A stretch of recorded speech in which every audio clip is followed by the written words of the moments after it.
Ooh-wee. Yes, indeed. Absolutely. And we Who got better? Henny in the building. So, Henny, what were you saying about the Pro Bowl?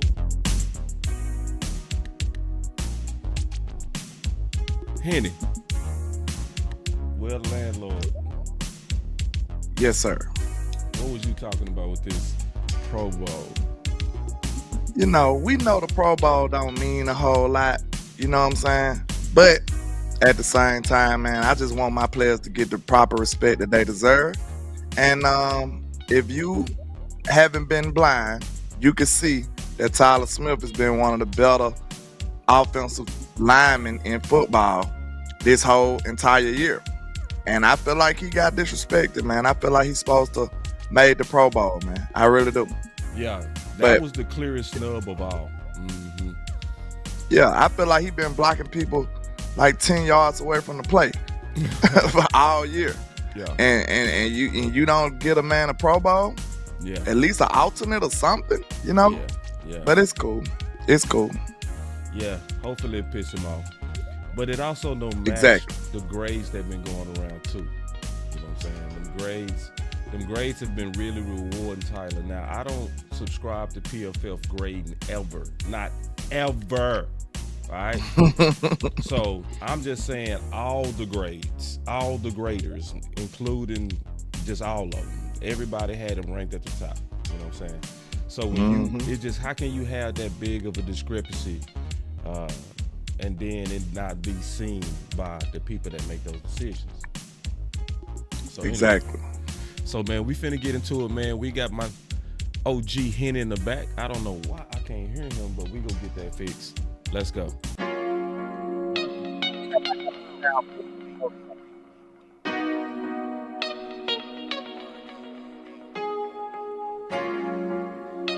I want to. Look. I-35 with the top down, quick to tell a hater they should get like me. Seem like everybody wanna be the boss, but it costs and these lames ain't like me. Drop a couple bands on the crypto fans, no way go. I ain't gotta tell them what it is. Tell them I'm a grown man, so you'll never fool me with the cap you be selling to the kids. Shorty, we the lords of the land, we wavy. Bad little mama tryna have a baby. In a coupe seat color like gravy. Children of the sun, why these so shady? Boss talk with the wolf pack, I ain't never look back. Got a couple bands and I flip that. I be chillin' with my shorty, got the crib on karate. Keep up, little baby, that's a kickback. Can't flex on the living hate free, but he say real, but I know that can't be. Paying for the late fee, hit her from the side till I get home safely. Got 3 chains on me, neck strong in a checks long in a. I'm up now, and I make little baby feel good in the hood around you. Shorty can't put a cup down. What? Glide through your hood like soap on a runway. No sleep, check a bag on a Sunday. Get it in the moment, I don't gotta say one day. Be cool, he don't really want gunplay. Slide to your side like a spoon on ice cream. Say I'm falling off, baby, that's a pipe dream. Everybody win when they ball for the right team. Everybody win when you ball for the right team.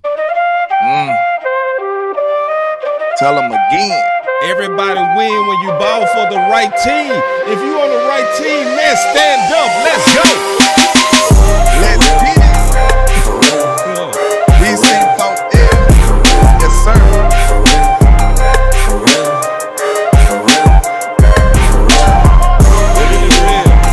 Who's standing on business, man?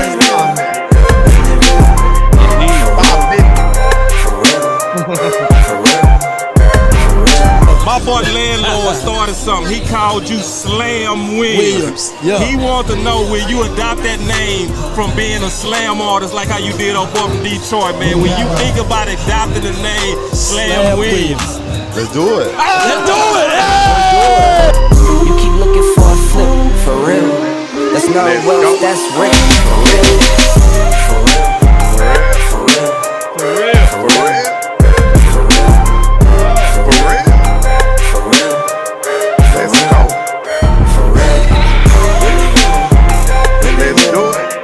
Let's do it.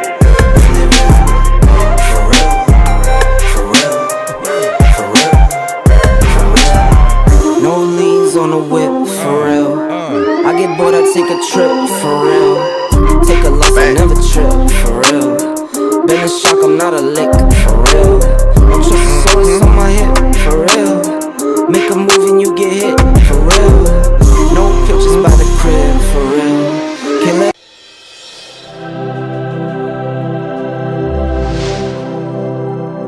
Yes, sir.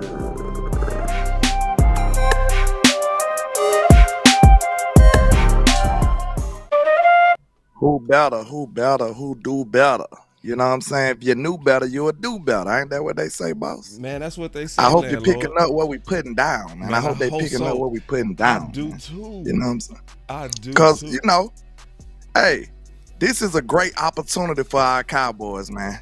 You know what I'm saying? I just feel it, man. I feel rejuvenated. You know what I'm saying? This is a great opportunity. I know your stance, boss. We had our conversations. You know what I'm saying? You don't know. You don't feel too, you know what I'm saying? You got your own opinions on the home field advantage. But still, right now, I just feel like this is a huge opportunity for us to go do something great. This is the greatest setup. What your mama used to say, she used to make you go do your homework before you can go outside and play. If you do your work early, what that means? Now you can set yourself up for greatness throughout the season. So that's exactly what we've been doing. We set ourselves up, and now we just got one football game, one opportunity to seal the deal, boss. I feel great about this year. I'm sorry, I feel great about it, man. Let's go. Man, my boy talking with his hands and everything. That's what I'm talking about. I feel great about it, man. I feel great. I'm glad you said something because I'm finna turn something to Henny and you because we gotta have this talk, bro. Let's have this grown man conversation. But hey, is my sound back first? You back? I heard you. Oh, you good? You sound fantastic. You great. I really want y'all to hear me. Be open-minded to what I'm getting ready to say. I think it's a tremendous mistake to oversell the home field advantage. Because Landlord, you know where I stand on that. I think it's junk science. I think it's completely trash science, right? But the thing is, it's a lot of fans that keep echoing it. They keep, oh man, when we at the house, we average 40, you know? But the problem with it, and this is the trap of it, whenever the Dallas Cowboys walk in and they overconfident, they get smacked. And if this is true. If we selling and y'all just automatically better because you at the house. To me, we kind of sending a message out there that can have them overconfident and doing what Mike McCarthy talked about. He said the danger with this team is when we front runners and success. What's your thoughts on that, Henny?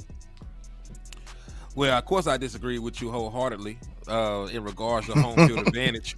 But, you know, I know that you always try to have a valid reason for why you're contrarian to such things. Yep. But my reason for it is very simple. It's because of the way that our offense is ran, right? Because Dak Prescott has better control over the offense when he is at home and he can verbalize and use his cadence. Right, I'm not even just talking about being at home for the sake of being at home. It's not like teams get worse when they come to AT&T Stadium, right? They are the same teams when they play over there. The difference is Dallas Cowboys. You look at the numbers. We use less motion when we go on the road. Right, we cannot use the cadence to the same effectively when we're on the road with the opposing fans being too loud for people to hear the signal changes. So our offense changes slightly when we're on the road as well, opposed to at home. So I would rather have Dak Prescott comfortable, able to get in and out of the play. Because even if you take a look at the game film from this last game, how many times did Dak Prescott change the protection or change the calls and get in and out of different sets by using his cadence, getting a hint of what the defense is doing, and then throwing a counterpunch at it? Like, I want that version of Dak Prescott to be ready and available to me. And I have not really seen that version of Dak Prescott on the road. So, you know, what you said is true. You know, a large majority of people hype the home field advantage just because they're at home. They feel like the Dallas Cowboys are these monsters, but they never talk about the why, the how, or anything. Right. Yeah, it's the overselling of it. Because I don't even really think we disagree when we really break down the details, because I'm actually not saying home field is not an advantage. It is. And everything that you said is right. The thing that I'm saying is it's oversold, right? Because it's almost like a deaf person. When a person is deaf, they learn to live as a deaf person. When you've been on the road, you learn how to communicate without the verbals, right? You use the nonverbals, you use the silent count, the armband, and it becomes a natural part of what you do. So what I'm calling a junk science is the overwhelming advantage. Now, the thing that you saying that I also agree with, in this offense with Dak having way more control, right, and more audibles, the more he talk, the worse it's gonna be on the road. To your point, you know what I'm saying? So I'm not saying that home field is not an advantage. I'm saying we shouldn't be preaching it to the point to where we kind of saying it like it's just automatic. It's gonna make this tremendous advantage. I don't think it does. Yeah, I think what Boss really saying is like it's an advantage, but it's just not as great of an advantage as other people make it out to be. You know what I'm saying? Yeah. But like I said, my stance on it, and I just feel like, you know, I'm an odds kind of guy. You know what I'm saying? I like my odds. Cause like if you the number one overall seed, you got like a 50-something chance odds to get to the Super Bowl. I think it's like 51 or 53, it's something like that. And then if you are number 2, your odds drop to 21%, but the other ones is just like, you know what I'm saying, like 4 and 5. Like it's very bad. Right. So I mean, if I'm gonna play the odds, you know, if I was a betting man, I still like my odds right though. You know what I'm saying? That's literally the best odds you can get. It's the best outside odds of the number one pick. So, and then if you go and look at the history of Super Bowl winners, they don't do well. Like the teams that win Super Bowls, they don't typically do it on the road like that. Like look at the teams who've been in the Super Bowl the last few years. Like KC, listen to this stat right here, and it's gonna tell you everything you need to know. We love Patrick Mahomes. We look at Patrick Mahomes like a young GOAT of this generation. You can't deny that. But Patrick Mahomes has not played a road playoff game. Let that sink in. He has not ever suited up for the playoffs on the road. That's why I have to say that, like, it does raise your chances a lot, y'all. It raises your chances a lot, and you know, it's just one of the formulas of success in the playoffs. Like the stuff that we ask the Cowboys to do at times is really, you know, it's very hard. You know what I'm saying? We wonder why we run our head to that brick wall and be at the house in the divisional round all the time. What I just told you, you got to do your work early. A few of them years we didn't do our work early, so we had to be on the road. Now this year, we done some of our work early. All we got to do is seal the deal, and we can have a better opportunity. I just like my chances at the house. I do, opposed to on the road. Now, the cases that Boss made is a great, valid point. I don't think you mentioned it, Boss.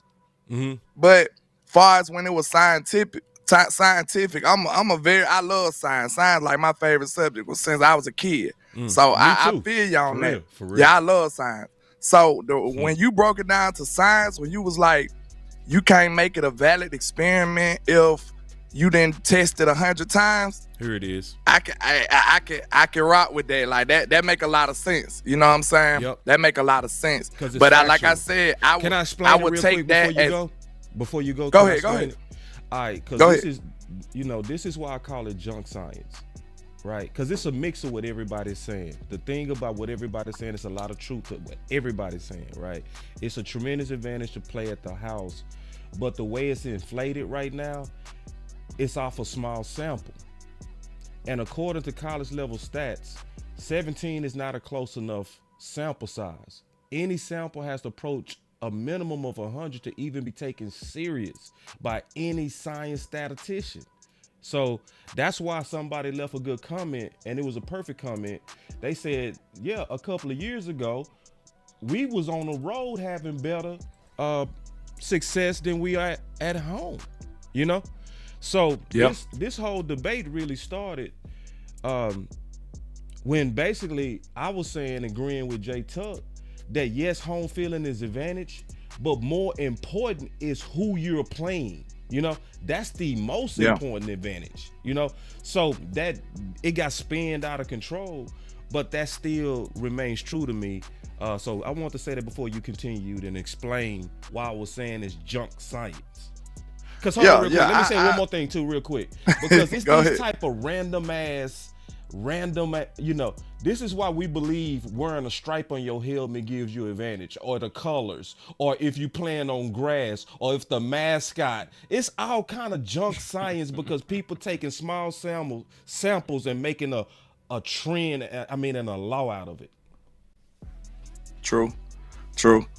But like you said, I agree with that. But I probably put a little more of my faith in the odds. You know what I'm saying? Yeah. I ride with the odds over the home. Yeah, home. Yeah. I think that's fair. You know what I'm saying? Because look, the odds will represent stuff like this. Like I just said, most of the teams that go to the Super Bowl, look at the road that the Eagles had to go to just because they was the number 1 seed or whatever, or they was a high seed. They played, they was the number 1 seed. They had a bye, which everybody wins your bye, right? Then what they played the Giants. Do you feel like, I said this last year, I felt like they road was fraudulent, but everybody got mad at me because they went to the Super Bowl and played well, but they didn't play well throughout the whole road of the playoffs. They had an easy Giants game that we know for a fact our Cowboys would have won. Then they played a San Francisco team with no quarterback. So if you think about that, bro, like if you don't believe your team can do that, you just suffer from, failure. You just feel like we failures, and I beg to differ in that regard. So I just know for a fact my football team would have been able to win that game, man. I'm sure of it. So I'm just saying, like, I don't care about beating the big bad wolf and all that. Let's play the big bad wolf, the bully, so to speak, the 49ers with everything on the line. I feel like that'll make up for the last 2 years, in my opinion. If your Dallas Cowboys go up to Candlestick Park and go up there and beat the San Francisco 49ers for a Super Bowl trip, hey, the last 2 years are forgiven in my book. I'm good. Hey, all is forgiven to me. I wouldn't have nothing else to say about those last couple of years we lost to them, because that'll be Dak Prescott and I guess you could say Mike McCarthy, but that'll be Dak Prescott and Mike McCarthy, Steve Young, monkey off the back type game. That'll be that. Like, they should literally react that. Like, you know what I'm saying? Play that out. Like, pull the monkey off of Dak back if we be able to get that done. So I feel like that'll be that type of game. So, hey, man. And, like, I think the only thing we had different, boss, in our argument or our discussion was I was talking about the matchup that'll happen in round 2. Yeah. You know what I'm saying? Right. Like, that's the only difference we had. Round 2, we didn't even have no. We actually didn't have no difference. I'm talking about the discussion. Yeah. Oh, okay. I agree with you. No, look. Because that's still coming down to matchups. I think you was putting more emphasis on the first matchup. That's all we was talking about. The second one. Yeah, that's the only difference. So, so for instance, if somebody say, what's the ideal situation for game 1? Well, I'm looking at Tampa regardless of where we playing. Now, if you say, but how does that affect 2? Well, shit, that's different. You know what I'm saying? Round 2, that's round 2 is different. So, and I think that's the disconnect, because I think when people talk about having the 2 seed, I think people automatically think about the 2 home games that are possible for you. Right. So, and I think that's the disconnect. That is the disconnect. If you ask me which team the Dallas Cowboys would probably have the most success against if we played them, it'll be the Tampa Bay Buccaneers, because they have one of the worst passing defenses in the National Football League, and you got Dak Prescott and CeeDee Lamb. Right. So that's the one thing I would think about, and and that still varies in between, like who you play in the 7th seed. Right. If we were to play the Rams again, I know a lot of people think the Rams are a tough matchup for the Dallas Cowboys. I'm actually more concerned about playing the Packers over the Rams. That I actually did a deep dive and looked at the numbers. Really? Looked at how. Because, hey, let me tell you. Let me tell you something. I want you to sell this, bruh. Let me tell you something, because we're talking about matchups, right? Right. We're talking about matchups. Who quarterback playing this is better? Good. Right? Y'all better hit that like button, man. Yeah. Y'all better hit that like button. See, this is out good, the box. Henny ain't saying nothing that everybody said. He said something different. Go ahead. So let me ask you a question. Which one of those quarterbacks are playing better right now, Jordan Love or Matthew Stafford? Like, if you looked at just the Pro Bowl, or Matthew Stafford made a Pro Bowl, Jordan Love, better completion percentage, better passer rating, more touchdowns, less interceptions, right? So Jordan Love is actually playing better football than Matthew Stafford is right now, and he's mobile. Now, what kind of quarterbacks have the Dallas Cowboys have issues with in the past? A quarterback that can extend the play, a running quarterback. So that's actually a worse matchup at the quarterback position, because even if the offensive line, right, is really a toss-up between the offensive line. Neither one of them are world beaters right now. But Jordan Love can be utilized in the run game. He will take off running. He can get down the field and make plays. When you ask about the passing defenses, who has a better passing defense? The Green Bay Packers. I don't care about who can stop the run. We can't even run the damn football anyway. So if you look at the Rams, they still got one of the worst passing defenses in the National Football League. The Rams are close to top 10. They're like the 12th best passing defense in the league. So you're asking about overall matchups. I actually think the Rams are an easier matchup for the Dallas Cowboys, because I've seen what Dak Prescott can do against that defense. I've seen our ability to get to Matthew Stafford, who is not a mobile quarterback. Matthew Stafford is playing better. How? And with metric? and with metric, Matthew Stafford playing better. Matthew Stafford. If y'all look at team success, that's the only way you can say that Matthew Stafford is playing better football. That's the only way you can say that Matthew Stafford is playing better football, right?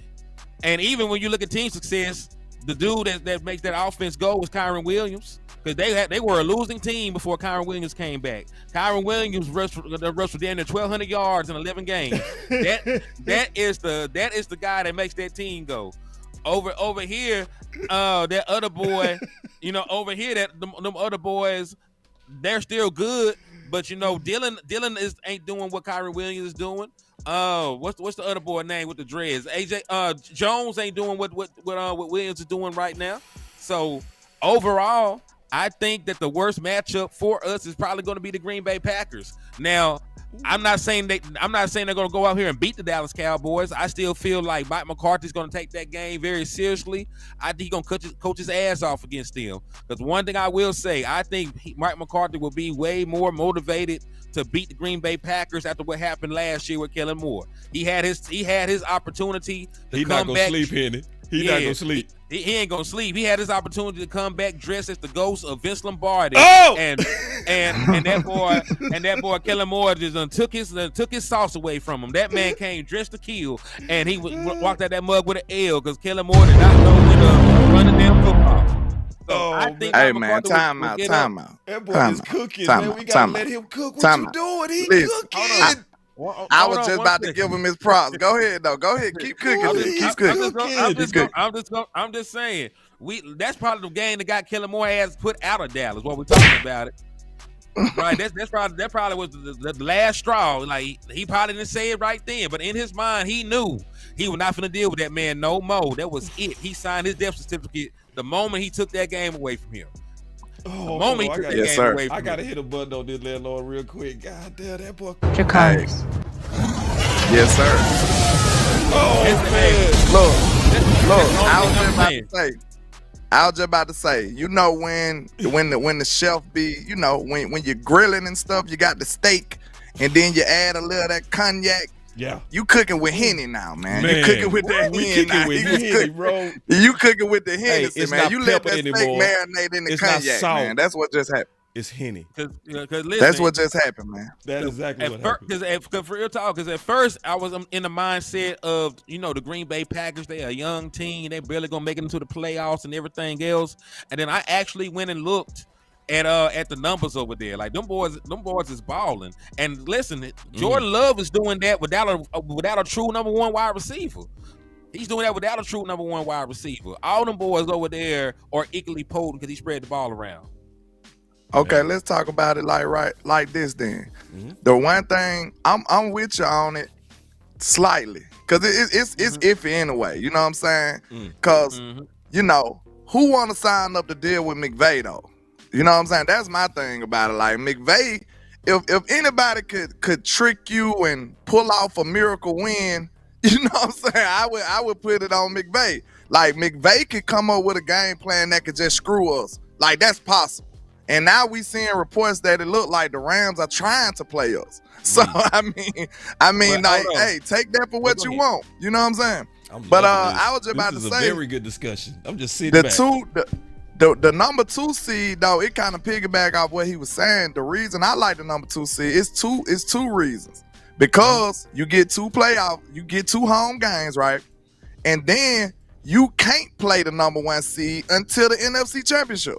You know what I'm saying? Like you can't, like let's not act like we don't have a problem with the 49ers, man. Like we got to be real. I just say if we got to play them, let's play them for all the marbles. That's all. Mm-hmm. Instead of meeting them in the first round, meeting them in the second round, let's play them with everything on the line. And I feel a little better about it. Hey, who knows? It could be the monk off the bat. So that's 2 big benefits to that number 2 seed. Like it's no way you can play them without that. You know what I'm saying? There's no way you could play that. What was them balloons? Ain't Do nobody, that again, bro. I ain't scared of nobody. I ain't scared of nobody hold either, on. but I saw some balloons. What did you just do? I didn't do it. I don't know why I be doing that. Maybe I hit a milestone or something. He probably hit a milestone on YouTube. And the only thing I was going to say real quick before y'all take it over about the Rams wanting to play us, I don't even think that's the motive. How old is Matthew Stafford? 80. Exactly. How old is Aaron Donald? 100. How old is Cooper Kupp? Knees. I ain't gonna talk about him. How old is Cooper Kupp knees? Ligaments. So shout out to ligaments in the chat. So they're one of, and real talk though, they are one of the older teams that are going to the playoffs. They're not like us. So you know, in terms of us, we clinched the playoff spot, but we can win this game and get 2 home games. They know they going on the road regardless of what they do. So in my opinion, they probably value the health and rest of their veteran players over going out there and winning this game. They know they got to go win 3 road games to win if they the 6th seed or the 7th seed. And this gonna be quick though. Go ahead. I was just about to say this gonna be quick though. I will say this. I just looked at the Rams schedule. That's what I was doing over here. And they really don't got a legitimate win either. Like, I ain't saying like, I'm talking about like an impressive win. Like, okay, that was impressive. We seen Green Bay beat the Chiefs in prime time. You know what I'm saying? That's their best win. I guess let me see, the Rams ain't really got no notable win where you will be like, okay, now that's a good win. They played some good games. They played some good games. They played some good games. This is some good ass shit. And then we already beat the doors off at the house too. So you gotta take all that. I'm with you on that, Henny. Just to co-sign what you're saying, I think the smarter teams are not falling for the wee-woo of we have to finish strong. We have to go into the playoffs hot. Like managing 17 games is different. Oh shit. Mm-hmm. We didn't seen the Cowboys do all of that stuff, man. Yeah. I'm tired of all the theories and the strategies, man. Let's just go and play Cowboy football and win, man. Fact. Because last year, did we go into the playoffs hot? Hell no. What we did when we got we got smoked by Washington. Treated that game what like we preseason. did when we went. What we did when we went in the playoffs, though.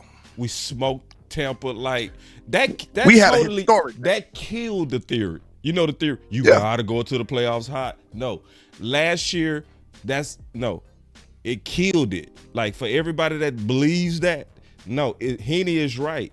Managing 17 games is totally different than managing 16. And you trying to, especially if you got an older team like what he was saying, you're gonna probably do things that's different that your fans might not even like. And you can't even withstand an injury right now either. You take a real injury right now, he out for 2 years. Yeah, so you got coming back to the next year. Management December has gotten softer, but I agree with it. I think management of December is more so science versus philosophy.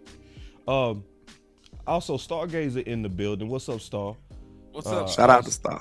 Amp is also in the building, man. Shout out to the content. What's happening? Man. So now. Well, they did beat the Browns. The Browns a decent win, right?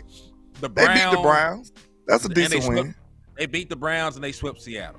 So those are probably the 3 best games. If Seattle, I give them Seattle and the Browns, but I seen Green Bay beat the Chiefs in prime time. And like I know I'm not acting like the Chiefs is this great team. I'm talking about the psyche of that. Cause that's not easy. We know that. This a young quarterback. Was they on the road? I think the Chiefs was in Green Bay. But still, it's just the psyche of it. Mm-hmm. This young player is going up against Patrick Mahomes on prime time. And he beat him. Like, I think that's a nice signal for a young guy trajectory of his career. So, hey, man, I ain't taking nobody for lightly. Like, bro, if you a Cowboy fan, man, I'm up here. Every game is a nail biter for me from now on. I'm up here like, so I see triple zeros on the clock. That's how serious I'm taking every moment, man, because I've seen my team squander these moments. I've seen us not seize the moment. So I'm not finna sit up here and act like nothing is guaranteed. But like I'm just saying, I just feel like I would side with the odds because that's all I got right now. You know what I'm saying? I don't want to go off the history. Do you? You know what I'm saying? Hell no. History changes. We don't want to go off the history, though, because like I just said, a perfect example, Michigan lost 7 straight bowl games, and then they go and beat Alabama. History changes, bro. Right. Like, you know what I'm saying? So, and that goes back to junk science. Yeah. That goes back to junk science. Hold on real quick. Star said, love is definitely with the shits. Hold on, I got to hit a button when you say stuff like that. Bring real back. He be speaking his mind. That boy with the shit. That boy with the shit, yeah. So here we go. Look, we all, us old school football players and football minds, we respect a quarterback that got to marinate for a few years. Yeah. We know that they'll be a better product. Yeah. We had one. Yeah. We seen Romo. Right. When Romo touched the scene, he was hard. You know what I'm saying? Because he sat down for a while. Yeah. You know what I'm saying? Yeah, we respect it. That's old school. Check this out. Facts. You already know. Walk up in the life. Yeah, I'm really him. Talking my shit like I'm really him. Hold up. Look, walking this bitch like, hey. Yeah, I'm really Let's him. Get it. Talking my shit like, hey. I'm really. Alright. We got the him. We gotta talk about this game a little bit from any standpoint. But we talking about him. So what's the him of this game? And remember, Henny, him can be anything. It don't have to be the Commanders, dog. Oh man, you already got him up there. I see Timothy Turner right there by Who's Him. You got Who's Him pictured already on the thumbnail because Who's Him in this game is one Rain Dakota Prescott. So to fill y'all in on what's going on with Dak Prescott, he has the opportunity to end the season leading the NFL in touchdown passes. So Brock Purdy is the closest person to catching him. He is not going to play this upcoming game against the Los Angeles Rams. Sam Darnold will play.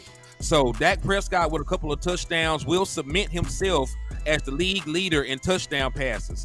Right? I forget the statistic for it, but it's been a very long time since somebody led the NFL in interceptions and turned right back around and led the NFL in touchdown passes. So Dak Prescott is going to be him. He'll be going up against the 30th ranked passing defense in National Football League with injuries. There may not be a Jonathan Allen. There may not be a Kendrick Fuller.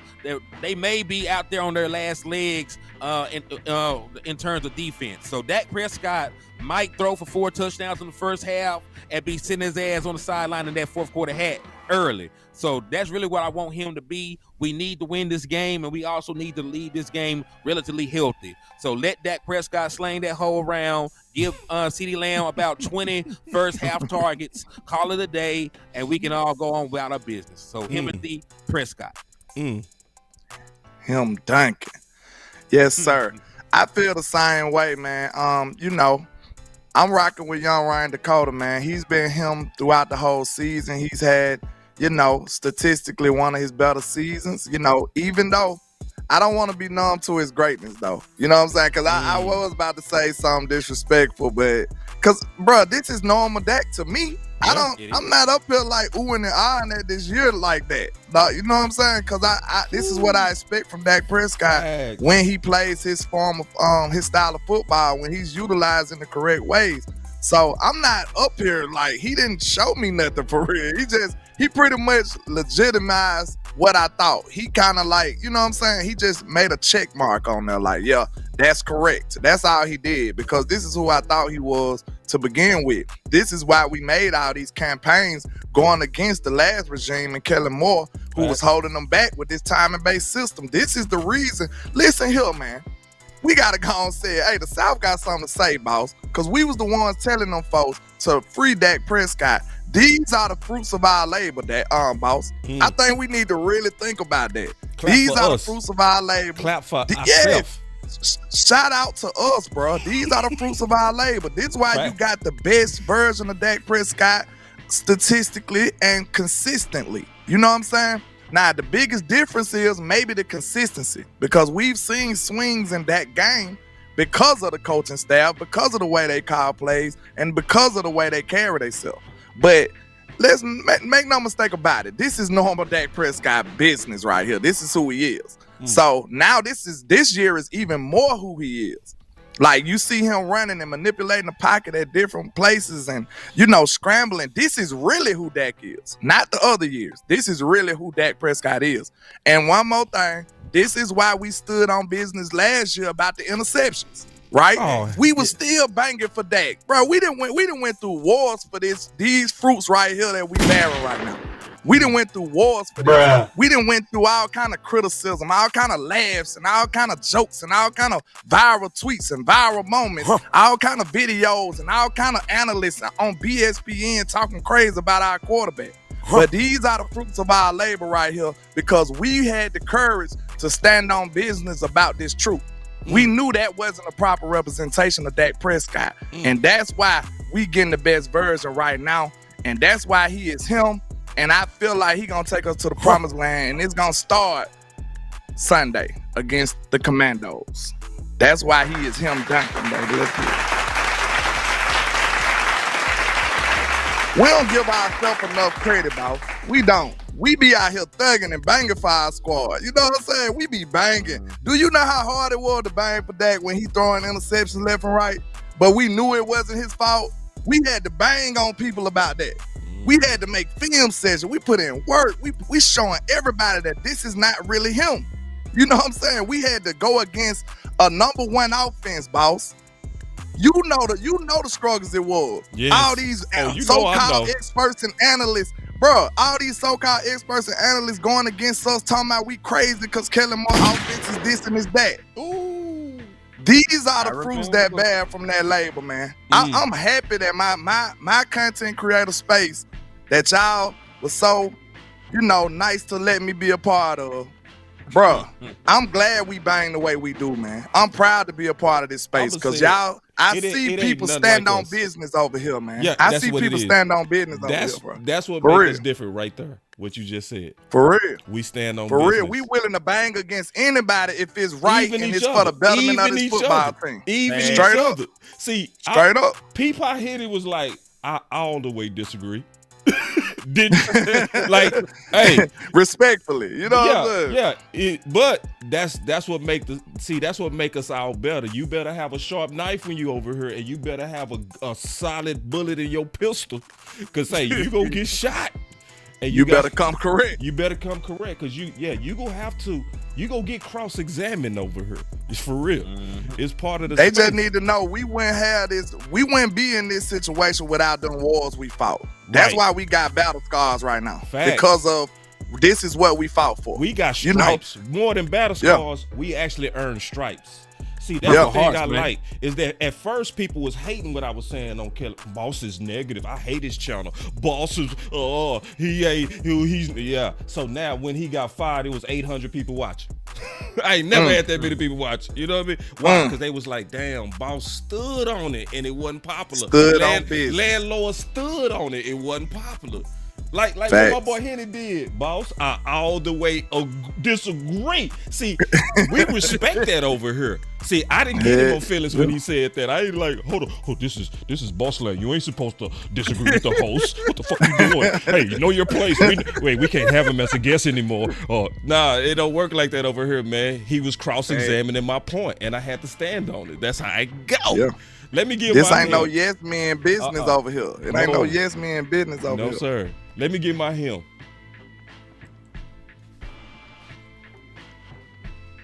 Big Mike Soprano in the business. Big Mike Soprano. This is it, Mike. Done. You got to put it together now. You got to put it together. See, because this is the deal. Like, I can look at everybody underneath you. It's on you now. It's on you. See, because we still got some issues that we still trying to clean up that ain't clean yet. Right? So attention to detail is not clean yet. Discipline is not clean yet. So as we going into the game against Washington, I want to see you clean. I want to see the Dallas Cowboys clean. I want to see the digital details. I don't want to see the fumble by Hunter. I don't want to see my boy Pollard at the 1 yard line and don't put his head down and plow and treat a goal line like you're supposed to. I don't want to see CeeDee Lamb stretching for a pile on and fumbling and losing 6 points. It's time to get it clean. The him that need to be the him to me is the head guy. Because as we go into the playoffs, you gotta finally show that we are truly ready and put away Washington. I don't want no good game. I want Dak having that hat on by the mid-third quarter. You have that much talent. You him and you gotta be him. Boss, I don't think you could have said that better. And I'm gonna be honest. You know, I ain't gonna lie. I don't know if it's nobody in the space banging harder for Mike McCarthy than me. Yeah. I'm gonna be real. I don't know if nobody banging harder for him than me. Yeah. Real talk. I stand on business about Big Mike Soprano. Yeah. But I'm gonna say this. This will be an unforgivable offense. I'm sorry. I know that sounds crazy, but man, the magnitude of this football game, this will be like, I don't know if I can come back from this. You know what I'm saying? If you lose this football game, man, just like you said, this is a Big Mike game. Yeah. Make no mistake about it. This is a Big Mike game. You have no reason to let this game squander away. You have no reason to. Yeah. And I feel like this will be this will be a breach of trust right here. I wouldn't be able to go back. And I'm banging the hardest for Mike McCarthy. I argue with people on air, everywhere about Mike McCarthy. Of trust? Yes. I trust him. I trust him to be able to be this coach that then came in here and done what he's done with a great resume. But this is your biggest moment. If you can't seal the deal on this, man, I don't know if I can look at him the same, man. And this my guy. Hey, this but my Landlord. guy. You got Landlord, him, bro. Let me say this. You call him Big Mike Soprano, right? Mm-hmm. Even Tony got whacked. Ooh! wait, say, man. Hey, drop the bomb on that one. Man, say, let me get so anybody can get it. That what you saying here? Anybody can get it. Listen, man. Hey, I love that. He got to go sleep with the fishes, HTM. He got to sleep with the fishes, man. Hey, you got to do what you got to do. But I will piggyback on what Landlord just said. Everything is in front of you, right? And you know, I know. And matter of fact, percentages do actually fit into your notion of the hundreds, though, boss. Right? In NFL history, the percentage of teams that win Super Bowls from the 2 seed is like 20-some%. From the 5 seed in NFL history, it's like 4. So, like, you greatly increase your odds of getting the grand prize of winning a Super Bowl by getting the 2 seed. So if he cannot go out there and beat a team that we're not even sure they want to win the damn game. Right. We're not even sure if they want to win the damn game. Because they got the number 2 overall seed right now. Right? They could draft Drake May. They could get the boy that just won the Heisman out of LSU. They could completely change the trajectory of their franchise by holding on to that pick and not winning this game. If you lose to this team that on accident, right? It's gonna be an accident if you lose to this damn team. We might have to whack your ass, my guy. we might have to look. We might have to come to your house while your wife and kids are gone, and take you on a trip to the boat, and you ain't come back home, cuz we're going on a fishing trip. We're going on a fishing trip, man, and you just fell overboard. I don't know what happened. Tony Soprano. Man, pause is going crazy real quick. Hey, I'm gonna flip the subject one more time, bro. Let's do it. All right, this is great, man. I'm enjoying this. Let's keep it going. Right. Y'all gotta support this content, man. Make sure y'all support this, man. Hey, and I'm gonna also say this, man, with no bias against the other shows that I produce. I think this show put it all together, man. For real. Like, I mean that. Like, from just all the details. I just want to just say it like that. You know what I'm saying? Just how everybody mixing their talents to make this show is dope. For real. Like, dope, yeah, bro. For real. So anyway, the flow is crazy. The flow is crazy, man. And just the organization, the chat, everybody, man. Just everybody participate. I want to say something and get y'all talk on this. I've been kind of hammering on Governor Dak versus Spicy Dak. I seen that title the other day. I didn't get to catch the show though. I seen that title. I said, I ain't get to. I said, boss over there starting some mess right now. I ain't even starting no mess, bro. I'm just looking at something, and it's not even just about Dak. It's about the over delegation that I think is a kind of risk. You know, so we made a joke on the final word that we call Bowtie Dak Governor Dak. You know what I'm saying? And then, Dak that be clean as hell with the new lady, that's Spicy Dak, but we equated that to his game. So I want to play something from Hanging with the Boys, right? And then just kind of have this discussion, because I trust that we can kind of debate this through in a healthy way. But y'all listen and we go talk about it. This is a pesky little kid, man. All right, let's go back to the phones. Chris, who's up? We have Dennis in Rockport, Texas. Dennis, Rockport, that's south, right? Yes, sir. Yeah, how's it going, Dennis? It's going great. My house is about a mile from the water, from the beach. Nice. I call it paradise. I'm jealous, man. I'm jealous. No worries. Hey, real quick, I have a two-part question. We have a big fan base for Cowboy Nation. We know a lot about football, the ups and downs. As you talked about, I've been a fan since '76, so I know the ups and downs. But I have a question regarding the offensive play calling. That's the elephant in the room. Do we think, or do you think, one, is it McCarthy's ego? Because he's had some questionable play calling and clock management, in my opinion. Whenever we're long and down in distance, instead of doing something quick to get away from the blitz that is in Dak's face, he's continuously trying to go deep routes, and Dak's getting eaten up. I know we trust the system and have faith in the system, or else we wouldn't call the plays. However, do we think that he's not wanting to I guess, concede and say, hey, they're coming up the middle too fast, we need to do a quick slant or a quick pitch? I just, as a fan, it's obvious, that Dak's getting these guys in the face. These guys are doing 10-route posts, 15-yard route posts, and so forth. So as a fan, it gets kind of frustrating, but it's easy to be the couch quarterback. So I just wanted you guys' opinion. You guys are great, and I'll let you guys go. Well, you talking, and we looking right at Dak getting sacked. Lord Jesus. Yeah, Cowboys night. What is that? 13 sacks allowed since week 14. Yeah, for seventh most in the NFL. Dak, the NFL Network. Thank you, Dennis. Great question. Along with the offensive line and the running backs and Dak, at different times, each one of them have done great things. But as we get closer and closer to the playoff, it's been more and more on Dak's back. Dak is going to have to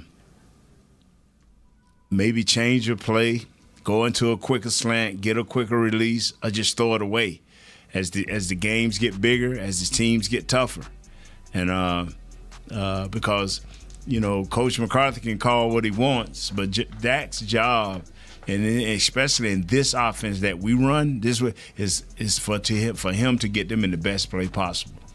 And remember now, down and distance going to determine a lot. If it's 3rd and 10, that 5-yard quick slant may not do it. So when they're calling plays, they usually give Dak 2, right? To one from the other. Yes. Will he ever get up the line and be like, Neither one of these is going to work. And and a lot of times, unless coach say stick with it.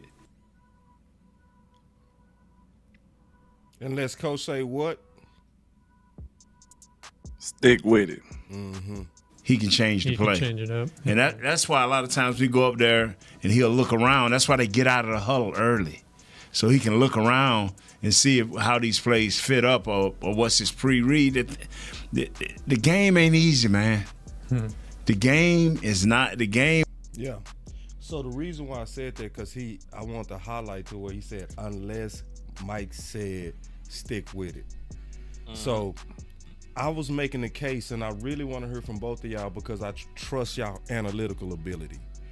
I was saying everywhere else except the middle 8 or 2-minute or 4-minute offense, I think game management should be on Mike McCarthy. And I think all critical decisions should be on Mike McCarthy. I'm just thinking it's just too much delegation on this team. Like, for instance, it's not even, that's why I said it's not even just Dak.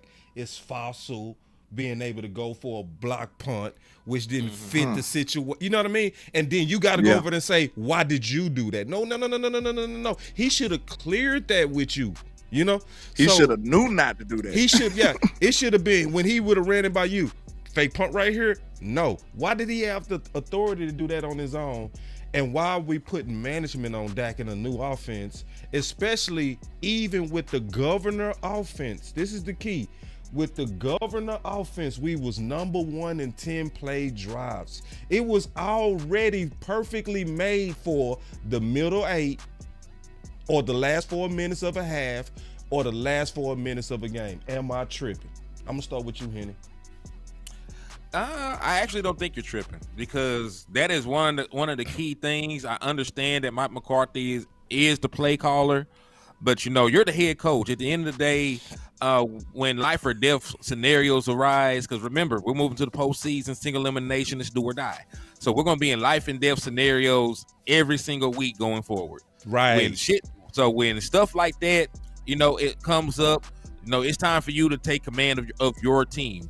Like, you're captain and commander of the Dallas Cowboys as a whole. I understand that you're very flexible. I understand that you respect the talent of your coordinators, but at the end of the day, they all report back to you, and anything that they do will be reflected upon you.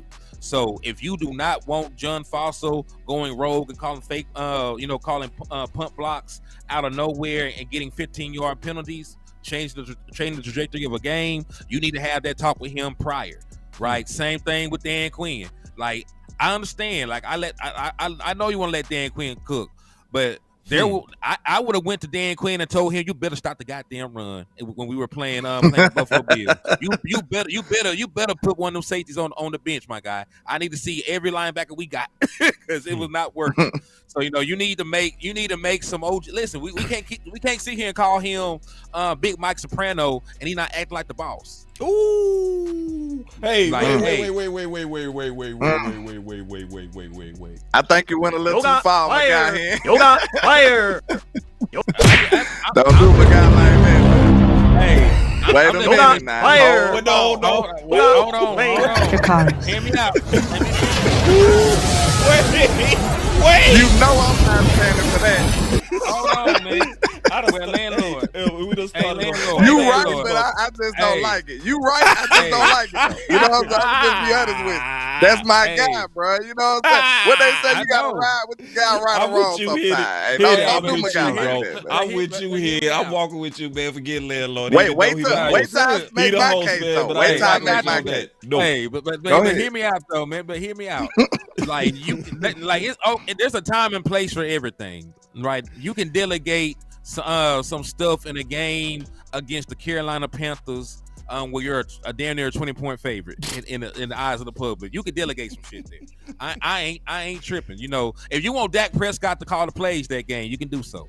Yeah. But in a game for the division, in a game to go to the next round of the postseason, you got to make the decision. Exactly. Mike McCarthy fingerprints need to be over everything. He need to be everything from the most minute detail. Right. He needs to let Dak Prescott know, hey, from quarter 1 to quarter 3, we're going to be ultra aggressive until we get a lead. Fourth quarter, if we have a double-digit lead, I want us to go strictly 5 to 4 minute offense. And people don't understand what 5 or 4 minute offense is. That pretty much is ball control. I want to eat as much clock as humanly possible. First downs are more important than anything else in the world. First downs are more important than points at that moment. Yes. So you need to have that conversation flat out, be very transparent with your players and your coordinators, so they know how to react, what you're expecting, how you're trying to play it, and that's where the complementary football comes from. You having control. All right, I'm gonna have my offense do this, so I'm gonna get my defense prepared. Hey, defense, offense is going to be on the field for X amount of time. You're only going to have to defend these dudes one more time, right? You only got to go on the field one more time. All you got to do is defend a 10-point lead, because we're going to go out here and get X amount of points, X amount of minutes, and we'll go from there. You can't really have that if Dak Prescott is taking kill shots. If he's taking kill shots on second and long. Right, so you should have had that spoken with Dak Prescott from the jump. Listen, he did come back and say, like he should have verbalized that better with Dak Prescott. Yeah, right. He admitted it, and Dak Prescott also in his own words admitted he got a little greedy too. Right, so there's faults on both ends. Both sides, yeah. But that's why I say proper preparation prevents poor performance. You need to have that man prepared for that moment. He should have knew what was going on before he took the field. Because remember, 2-minute warning had already happened. Right. So you were already behind the sticks coming out of the 2-minute warning. So you should have told Dak Prescott to take every check down if need be at that point. Right. So y'all go ahead though. Nah, man, you cooking your ass off, man. I don't rush people when they cooking. Hey, we cooking with cognac, man. Yeah, that's what I'm gonna call it. Hey, you cooking with the cognac. I had to even add the film because you was in context of the 2 minutes. I said, let me go ahead. He killing it right now. Did you have something on that, Landlord? Obviously. Of course I did. Okay. First and foremost, don't talk about Big Mike Soprano like that, man. Good grief. But look, you're right. I'm gonna give you man, Hen, you was cooking. You made a lot of great points. But appreciate it. Slight pushback, of course. Listen, the same stuff that make you laugh, make you cry. Okay. I gave Mike McCarthy a lot of credit for being a person with an open door policy. We've had stubborn people in here that didn't want to listen to nothing and just drive us into a ditch. Yeah. You know what I'm saying? So I've gave Mike McCarthy a lot of credit for being a delegator, so for actually considering what his players say. So how could we penalize him for the same thing? Now I agree what you're saying. Like we definitely need to do it in these critical situations. You know what I'm saying? But I ain't gonna just drag them because it's actually benefited us more than it hurt us. Think about that. If Mike wasn't a delegator, your offense would have been the same that it was in San Francisco. Yep. You would have had that same offense throughout the whole year. And like if Mike wasn't Moor. a delegator, yeah. If Mike wasn't a delegator, he would have let Kellen Moore just ruin everything, and he got him out of here. If Mike wasn't a delegator, Brandon Cooks would have never fit into this offense. Like he actually let Brandon Cooks come into his office, give him some recommendations, and take it into consideration. So this is one of those catch-22s, man. Like this the only reason why we successful. I feel like this is one of the reasons why we successful, because he's a delegator, because he's not stubborn, because he actually take other people's ideas into consideration in his leadership. I feel like you gotta be a leader who can take other people's ideas into consideration to be a great leader. Like a stubborn leader, I don't look at that as a great leader, because leader, I'm trying to tell you that they ambushing us from the back, but you don't want to listen to me. So now we all falling, we all failing. You got to be able to take your head of security, your other generals' ideas into consideration. That's what makes you a great leader, not being stubborn, actually taking other stuff into consideration. So like, I just feel like this is one of those moments where it's a catch-22. Both sides, you gonna either the same stuff that make you laugh, make you cry, man. It do. The same stuff that I just feel like at the same time, most of the other stuff is actually benefited us more than it hurt us though. But like at the same time, he definitely need to tighten up in those critical moments though. Like it's a little too loosey goosey. I give you that. Okay. It's a little too loosey goosey. And that's all I was saying. That's listen, all I'm saying. And listen, you are 100,000% correct. 100,000% correct about everything you said. Hold on, Henny, can I show it? Yeah, just real quick. But don't forget your point. I just want to show the open door policy that Landlord did a good job of explaining. This is Dak on NBC. It feels like you are moving more by design, but also spontaneously, and also throwing the ball down the field a little bit more. Is that true? That's definitely true. I mean, going back to San Fran game and really before that, we want to be aggressive, and you've got to take your shots. And I don't think we were doing that early enough. I mean, Coach McCarthy would be the first to say that. Going to your point right there, Landlord. You see what I'm saying? Exactly. That they obviously had a talk with him. You know what I mean? So about being more aggressive, because this is him talking about going from Governor Dak to Spicy Dak, or going from that first part of the year where it was very safe, very low percentage throws, to now it's very vertical, very aggressive, backing people up. So now we agree with you, but it's more so. I don't remember nobody talking to Kellen Moore getting no straightening. Kellen Moore was the done over him. But Kellen Henny Moore is was saying, the done over him. and I didn't want to. Henny was actually making a point. Henny, I didn't mean to cut you off. What was you saying, bro? Oh, go ahead. Nah, because y'all are hitting the nail on the head. So when y'all hitting all the points, I ain't really got to say shit. I can just sit up here and enjoy the good conversation. But just to continue on to what we were talking about in regards to that, if Mike McCarthy had an issue or about personalities or control, Dan Quinn wouldn't even be here. You know what I'm saying? Like having that's a guy, another delegation. Go ahead. Having a guy like Dan Quinn who got skins on the wall, he put together the Legion of Doom. They won a Super Bowl with him as an defensive coordinator. He went to a Super Bowl as a head coach, and you got that dude on your coaching staff reading over your shoulders, right? You go in and out every day with him on the roster. So if he was a guy that wasn't confident in himself, and willing to delegate some power, that dynamic right there when it exists, right? So I give Mike McCarthy all the flowers in the world for what he's done.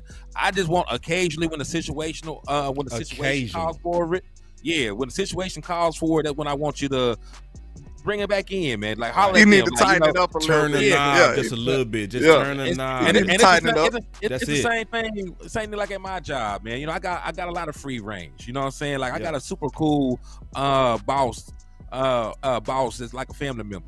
But when it's time to handle business, you know what I'm saying? Like I usually can do what I do. And when it's time to handle business, he'll pull me through. Like, hey, we need to get this, and this with the rule, man. I need you for this. So that's like they're putting that in real life. Like you can have a yard worth of a yard or a mile worth of rope with the balls, but at the same time, they still need to get a little pull on your shit every now and again.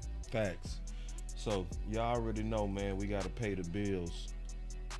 But before we pay the bills, yes or no, does he need Landlord? This for you. Is he delegating too much? Yes or no? Slightly. I mean, especially in those critical situations. Like I said, I feel like it's the same things to make you laugh, make you cry at the same time. He just got to find a better balance. I asked you that because I want to make sure we saying the same things then. Of course, y'all dead right. Dead right. But I'm only talking about 3%, bro. Like, that's exactly. That's your percentage is exactly what the problem is. Cause look how hard I had to go to show y'all why the 97% was still legitimate. Yeah. And it only affected us a small amount of the time. Right. That percentage make a lot of sense. Yeah. You did a great job with that, boss. That's a great job. And I want to iterate. I want to really emphasize this. It's not just Dak in a 2-minute or the middle 8. It's Fossil. It's his over delegation with his defense. These are the conversations I hope they have going. I think Dan a little more delegated. What you think? Yes. On his defense, he a little more than Mike. Man, see, that's what I'm saying, Al Harris do a lot throughout the course of the game. Yeah, because Dan Quinn is he's a player's coach. Yeah, and like I don't know, man. I don't know. He's not even on the sideline. It's kind of hard to. I'm old school, so I can't speak on what's more effective for younger players, but I know your coach word posed that I was a young man playing football, but your coach word used to make you tremble a little bit, like, dang, coach said what? Like, you know what I'm saying? You had a little respect on what coach said. So it went all about, we ain't just lollygagging, lounging, and kicking it with coach. You know what I'm saying? Like, coach demanded another respect. It was a big title, like your reverend, like coach, reverend. You know what I'm saying? Like, he had respect on his title. Like, you didn't play with your coach like that, man. You respected what your coach told you to do. So I come from a different ilk of time like that. You know what I'm saying? We operated in a different way. So I can't say what's more effective for this young generation though. So I just, bow out gracefully on that. I don't know. I don't know how to handle these young guys like that in that way. You know what I'm saying? Let's pay some bills, y'all. Double up. The money I color. Double up. The money I color. Boss Land. Super chats. All right, man. So it's time to deal with the people who donated to the channels, where they want to amplify their voices. See, that's the whole point of super chats. Like, every chat is important. Everything that every one of y'all say is important. But when you put money with it, that means you really want us to address it. So that's what we doing. We finna address all y'all super chats. So Henny, you wanna kick yours off? Landlord, you wanna kick yours off? Or y'all? I'll start it. Okay, go ahead. Because I only got one, and it's from my boy Coach Moor. He sent $2 super chat, but he wanted me to ask y'all this question. He said, "I have a question. Why is Hooker and D. Wilson on the field 6% of defensive snaps? I watched the film. This to be addressed." Henny. That's a good question.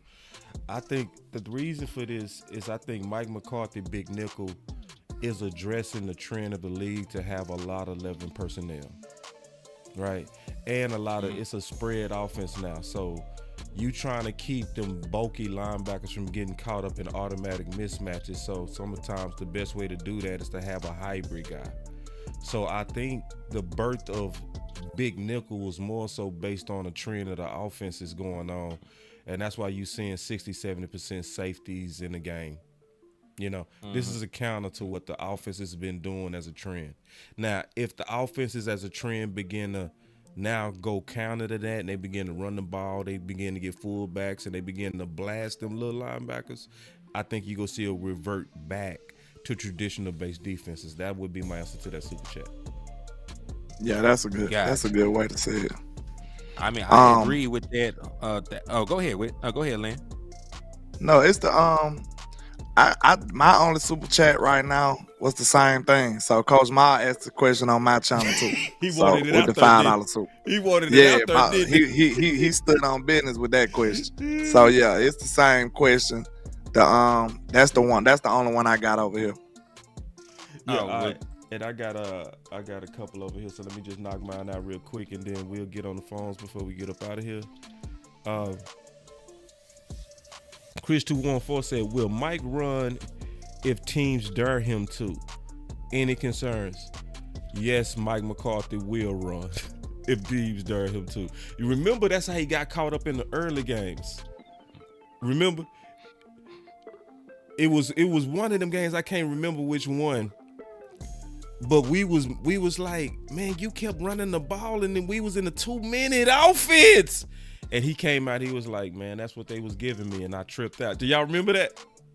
Yeah. Mm-hmm. It happened earlier this year, so yes, he got a track record of doing that. So he will take what the defense give him. My other super chat came from D Shift. He said 3 years of 12-5. So how do you feel we've grown? Ooh, good question. I got that. I got this one. Offensively, that's a good question. Offensively, I think Dak Prescott is a better quarterback. Like, I think Mike McCarthy has had a positive effect on your signal caller, because, like you said, we seen Dak Prescott put up similar numbers, but I don't think I ever seen Dak Prescott this efficient. In my opinion, in regards to how he's back to utilizing his legs and athletic ability after the initial 2.3 seconds that he always preaches about. right? And I wanted to just throw this out there. I don't want y'all to take this lightly. I know. Do y'all not remember the 4-year stretch with Jason Garrett where we went 6-10, 8-8, 8-8, and 8-8? Mike McCarthy got us 12-5, 3 consecutive seasons, and we're not even batting an eye about it. Right? Our standards for the Dallas Cowboys have changed at this point. We ain't used to shit like this. We ain't like some of our younger fans ain't never seen this. The last time we went 12-5 in back-to-back seasons was in the 90s. We were winning Super Bowls. So this is a different pedigree, a different this is a different standard right now for the Dallas Cowboys. We're mad about McCarthy because we haven't won a Super Bowl yet. We were mad at Jason Garrett for not making the playoffs. Ooh. It's levels to this stuff right now, man. So we better, bro. We're a much better, much more consistent team. Yes. Like we may drop a game here or a game there. We're still gonna win double digit games. We're not gonna finish under 500. We getting cracks at it. We getting more cracks at it now. And that's all that actually matters. What he Good said. Shit, Good mean, that was great. To piggyback off what he said, though, is it easy to do the impossible 1 time or 3 times? You know what I'm saying? It's harder to do it more than once. Anybody could have a lucky break, you know what I'm saying? Do one thing 1 time, one hit wonder type vibes. But you get into a different, category when you start doing it consistently over year after year after year. Your Cowboys has been one of the better football teams in the league. What then you say he almost like about to break a record for the wins as a Cowboys coach? Far as since some people, you know what I'm saying, for a long time. That's what I mean. Let me pull up the exact stat because I know I have it in this phone of mine. So give me 2 seconds to find it. Yeah, so he's on the verge of doing some. Yeah, he's on the verge of doing some legendary stuff. And one could really ask the same question. This question came to me by myself in my head when I was looking at it. If you say, wait. This came to me in a dream or something. I don't know. It came wait, you said wait. It came to me by myself in my head. Yes. I created this problem. This been a big I found it too whenever you finish. That's dope. Look, it's the same thing. It's the same parallel with the team. And you can say the same thing about Micah Parsons. He had 13 sacks as a rookie. Yeah. I feel like that's easier because nobody had tape on him and nobody game plan for him. So are you gonna say he didn't grow because the second year he repeated that? That's even harder. Now they game planning for him. Now they doing this. Now they doing that. Then you got the 3rd year, right? He did it 3 times in a row. So I mean, you just because his numbers say the same thing, the level of difficulty has risen over the time. So that's why it's still considered as being great. And it's not like he's not getting better. You know what I'm saying? It's the same thing if you look at Michael Parsons' production compared to the team. That's what I was thinking about. So it's just like on a video game. You could put up 30 on rookie mode. It's not the same as putting up 30, on intermediate and then going back and putting 30 up on all pro. Right. So yeah, that's a very good point, Landlord. And I got the number. He actually has already did it. His 41 wins since 2020 are the most wins by a Dallas Cowboys head coach in their first 4 seasons. Yeah. So that's more wins. Can Mike McCarthy get a bomb for that, boss? Because that's impressive, bro. This is the Cowboys we talking about. Can he get a bomb for that? Man, yeah, I got you. That's more wins than Tom Landry, Jimmy Johnson. That ain't a bomb. I'll take it. Hey, that's impressive, y'all. Will a bullet work? That'll work. Yeah. That'll work. That's impressive. That's impressive. That's the main reason why I be on the battlefield for Mike, because I see the trend and the difference that he's brought to this football team. I actually upgrade. He's the better woman. You know what I mean? He's the, like if you've been through all these, you've been through some trash relationships and you got one that's rubbing your back. You know what I'm saying? Suckle you, making you feel good, encouraging you. Yeah. The last one used to nag you. See, that's Mike McCarthy. And so I'm with you on appreciating Big Mike. I would also say this, just to answer that question, how are we different? I would say the defense is around the same, right? Which, I would say Dan Quinn plateaued. But the offense is way better, Facts. It's not just the numbers. It's way better in terms of the intelligence of the offense. You know what I mean? So, like, closing out games, clear communication, not throwing people under the bus, knowing to go at matchups versus systems and all that kind of stuff. Managing games, I probably already said that. You know? So, yeah, that's where I would say we better. I do got one more super chat, and I want to try to get on the phones just at the end. Okay. This is my last super chat, y'all. It is, do y'all trust this team to win 3 road games? Absolutely not. I do. Not 3. It's hard to ask any team to do that. You know what I'm saying? It just is. Is it hard? Yes. Do I trust that we can? Yes. Even after what they showed you this year? Hell yeah. Because you know me, I believe it's junk ass science in the first place. Yeah. Let me tell you why. Don't think it's legitimate anyway. It's not. Yeah. Now, when I say that, I'm not saying home field is not an advantage. That's what people got to understand. I'm saying that if your team is good enough and you're going against the right matchup, you still should win it. That's what I'm saying.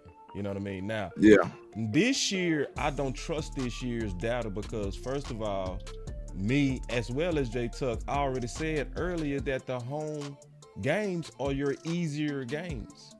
So if you already had the foresight to see it, I'm not going to look at the data after we run through it and say, wow, we must just play better. No, we already knew we was going to play better. You know what I mean? Because of the opponents we was going against. And I think you said it yesterday, even the Jets, right? That was a game that I was like, that's going to be a hard home game because of Aaron. Then he got hurt. Then it's like, hurt. Here we go. Yeah. Another big advantage for Dallas. You know what I'm saying? So, you know, it's almost like you said earlier, Landlord, don't get too wrapped up in the success. I would also say don't get wrapped up in the failure of what we've been doing on the road. That's fair. That's fair. The only slight pushback I give to that is we've seen teams lose to these people at home. Just like we can't say that they're not a good team, bro. Like I don't want to push that. Cause we know how fickle it is to get a win in the NFL, bro. Yeah. Like we got to put more respect on these wins. It's harder. But see, you like gotta, bro. This is why I don't go with we can't win 3 in a row. The fact that the Giants won 2 Super Bowls, 9-7, don't ever put Canton by this fucking team. True. That was an anomaly type vibes though. Twice. They did it twice though. Right. So is it an anomaly if they did it twice? It was more so the grit. It was more so they went in there like, man, do y'all remember how the Giants was playing these boys? Like, remember they defensive line was so gangster. But they was also gangster on offense. You know what I'm saying? Like, for instance, they ran up in Green Bay when they were 15-1 with Mike McCarthy and knocked them out. The fucking Giants.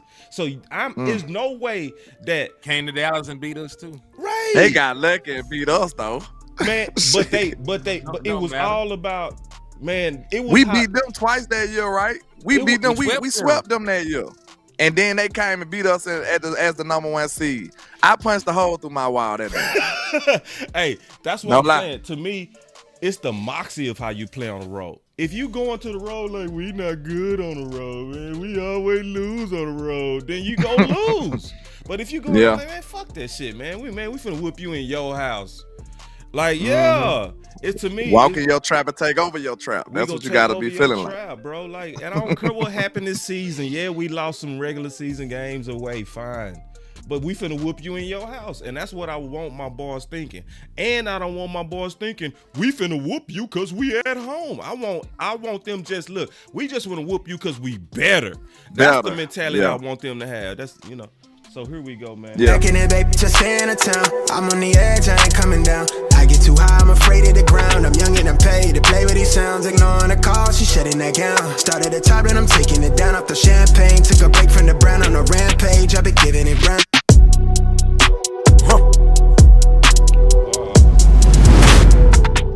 All right, man. So we gonna open up the phone lines. Y'all already know I got a haircut in 30 minutes.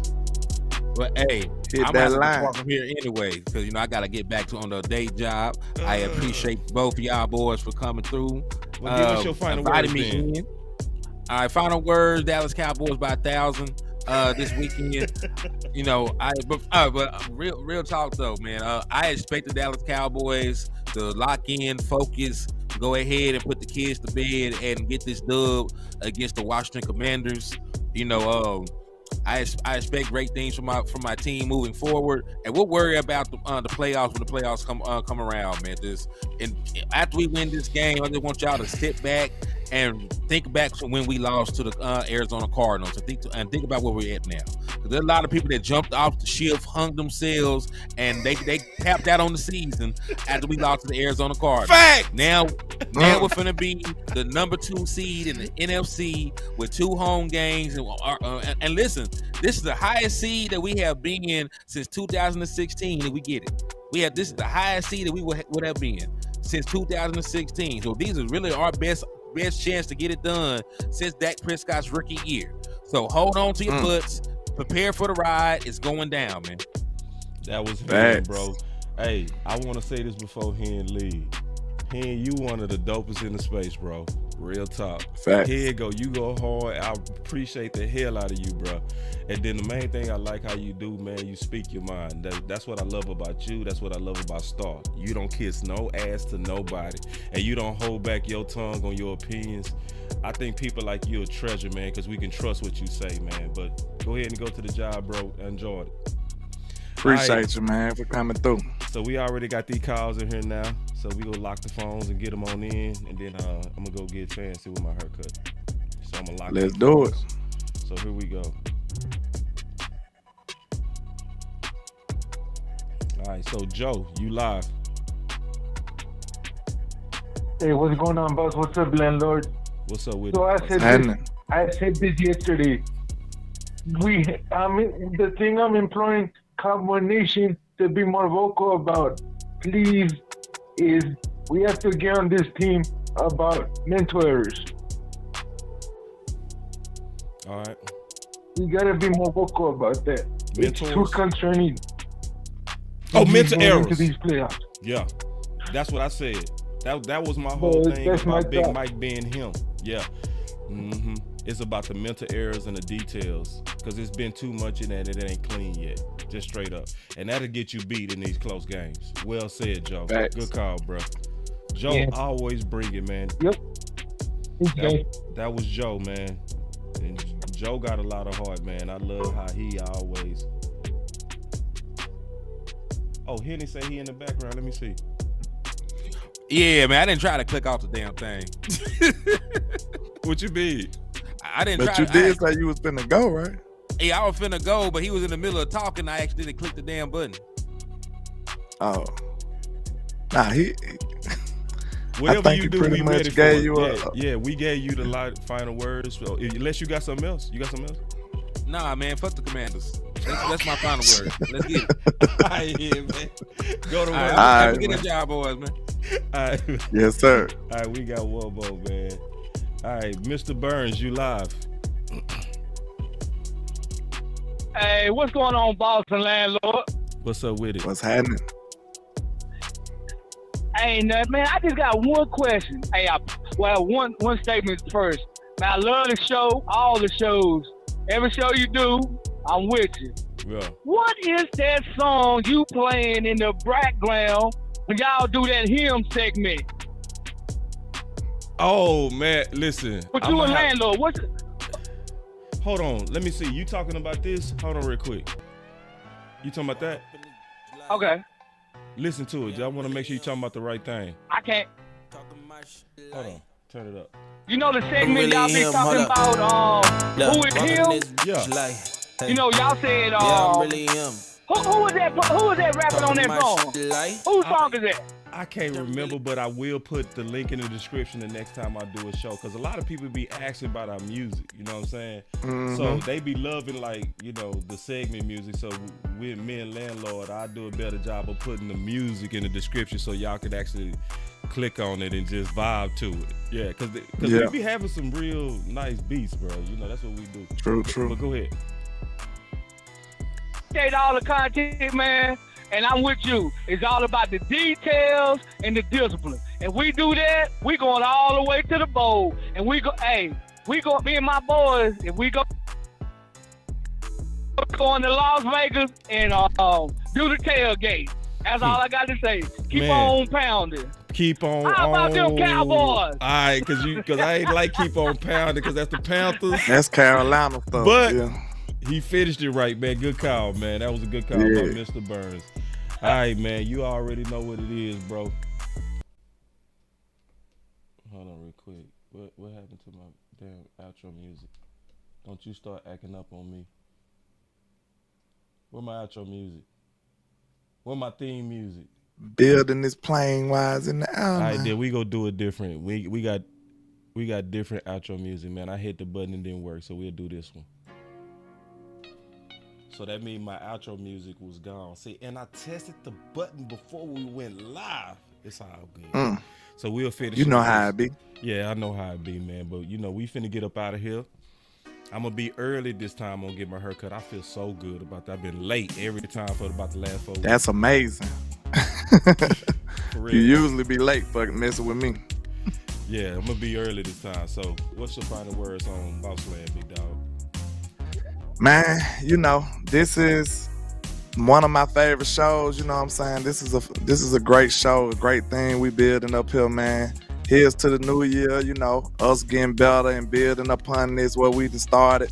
And shout out to you for the great production and all the work you put into the show, man. You know what I'm saying? It's unfair. I gotta do more because I just pull up and talk. So the people need to know that. You know what I'm saying?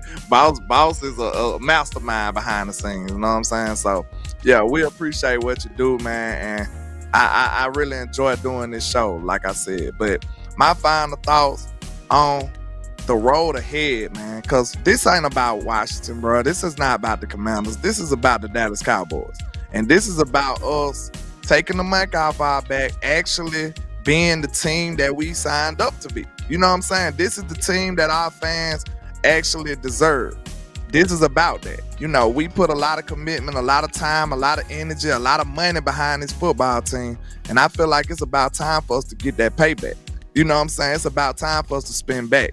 And I feel like this game right here is a proper representation of that. You know what I'm saying? Every game from right now to forward is a proper representation of what this team's supposed to be.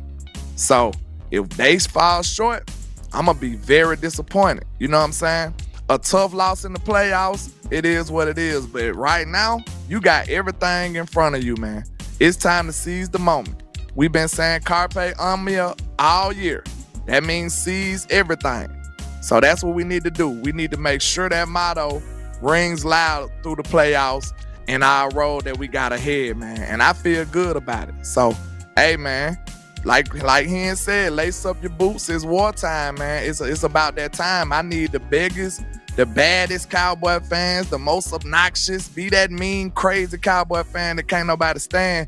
Because, hey, it's about that time. We need that support right now, man. So, hey, let's strap up. Let's get it done, man. Let's go get it. And Ms. Lockhart said, boss, I told you, start Boss Land at 10:30. You cheating us of good content. I know. She said basically started earlier so we don't have to rush to get out and we can get more content in. You right. Because this is a real dope show. And I will also echo what you said, bro, that this is one of my favorite shows easily. I think it puts together all of it. And I produce a lot of good shows, But, it's the details. It's the lower thirds, the organization. You know what I'm saying? Just the segments, just all the small details that really put a good quality show together, organized content, and knowing you could just sit down and vibe and just go. Like, we never talk about, hey, what we gonna talk about today? It was just Henny, see you at 11. Yeah. You know what I'm saying? It's Landlord, see you at 11. And then we come in here and we just make magic. So, man, this is what it is, man. And I would say on my final words, this is what I would say. Let's just put it all together, Dallas. I ain't going to say nothing too complicated. Show us what you've been showing all year, that you know how to finish. Facts.